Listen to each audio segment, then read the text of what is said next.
Changing your daily limit on Soldo is a straightforward process that can help you manage your spending effectively. Follow these steps to adjust your daily limit.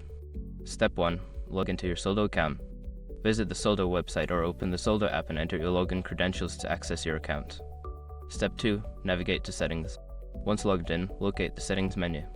This is usually found in the Profile section or the main dashboard of your account. Step 3. Select Spending Limits. In the Settings menu, find the option for Spending Limits or Daily Limits. Click on this option to view your current limits. Step 4. Adjust your daily limit. You will see the current daily limit displayed. Enter your desired new limit and ensure it meets any requirements set by Soldo. Step 5. Save changes. After entering the new limit, look for a Save or Confirm button. Click it to apply your changes, and you should receive a confirmation message. By following these steps, you can easily change your daily limit on Soldo to better suit your financial needs. Always remember to review your limits regularly to ensure they align with your spending habits.